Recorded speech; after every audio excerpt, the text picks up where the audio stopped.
Hola a todos y bienvenidos al canal de YouTube de la Fundación María de los Santos del Campo. Hoy me gustaría abordar con vosotros un tema que me parece interesante tanto para profesionales sanitarios como para personas que ya han sufrido recientemente una pérdida. Os quiero hablar de los tipos de duelo que hay. Podemos clasificar los distintos tipos de duelo en tres: duelo sano, duelo complicado y duelo patológico. La importancia de conocer las diferencias es que reciben tratamientos distintos y lo trabajan personas distintas, profesionales distintos.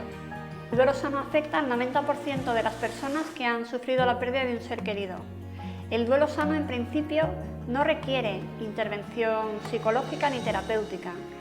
Y la manera que tenemos de descubrir que estamos ante un duelo sano, teniendo en cuenta que es el mayoritario, es que es un duelo en el que el dolor se manifiesta por oleadas, en el que además del dolor conviven con el doliente sensaciones de amor o de orgullo hacia la persona que ha fallecido. Puede haber momentos de humor a lo largo del proceso de duelo y hay agradecimiento hacia las personas que le están ayudando. Como decía, este proceso, este tipo de duelo es un duelo que remite prácticamente sin necesidad de ayuda terapéutica y además describe una campana de Gauss, es decir, en uno de los ejes de coordenadas está el dolor, el nivel de dolor o la intensidad, y en otro el paso del tiempo. Y habitualmente se circunscribe alrededor de un año, ¿no? Y podemos hablar ahí del duelo inmediato, del duelo agudo y del final del duelo. Bueno, lo importante es saber que describe una curva predecible. El duelo complicado está presente durante más tiempo a lo largo del día y habitualmente alguna de las tareas del duelo se han bloqueado, ya sea la expresión emocional, ya sea la aceptación de la muerte, y no describe una curva predecible y afecta en torno al 10% de la población. Requiere intervención terapéutica y puede ser más prolongado en el tiempo. Y por último, el duelo patológico es un estado, no es un proceso. No tenemos datos estadísticos, aunque sabemos que son pocas las personas que lo van a sufrir. Este es el tipo de duelo que se da cuando, además de un duelo, se suma algún tipo de trastorno o enfermedad mental. Estamos hablando de un trastorno depresivo mayor, o de un trastorno obsesivo-compulsivo, o de una esquizofrenia, una psicosis.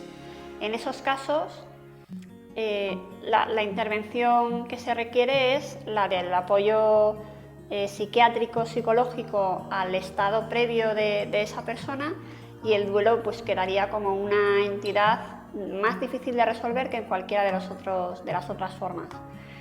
Dentro del duelo complicado hay como distintos tipos. Tendremos el duelo demorado o congelado, que es aquel que aparece después de pasado un tiempo, no aparece el dolor al principio.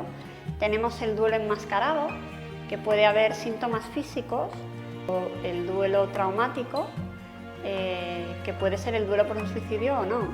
Y luego, dentro de los distintos tipos de duelo, por ejemplo, en distintas formas del duelo, tanto el duelo perinatal, por ejemplo, o el duelo por muerte por suicidio, pueden asimilarse en función de cómo evolucionen a un duelo sano o a un duelo complicado. Y resumidamente, estos serían los tipos de duelo de una forma muy esquemática y simplemente para saber quién debe facilitar la ayuda en cada uno de estos tres casos. En el caso del duelo sano, casi cualquier persona puede acompañar ese proceso, porque en realidad lo que se necesita es más bien información en torno al proceso y a qué es normal, qué no es normal, psicoeducación. En el duelo complicado habría que desbloquear alguna de las tareas que estén siendo bloqueadas. Habitualmente tiene mucho que ver con las emociones, ¿no? Con la necesidad o la dificultad para expresar la tristeza o la ira. Habitualmente cuando esta tarea se resuelve, lo más normal es que siga el proceso de forma natural. O sea, que una vez que resolvamos esa dificultad, ese obstáculo que estaba interceptando el proceso, que fluye el proceso normal de duelo, pues esto se transformaría en ese momento en un proceso sano, y probablemente, si en ese punto retirásemos la ayuda, la persona por sí misma podría acabar el resto del proceso. Y en cuanto al duelo patológico, ese estado en el que se sume la persona que ya tiene una enfermedad mental y que además sufre un duelo, pues tendría que seguir con su tratamiento específico para el tratamiento de cualquiera que sea la enfermedad o la dificultad que esté experimentando en ese momento. Así que espero que os haya servido de ayuda y muchas gracias a todos por vuestra atención.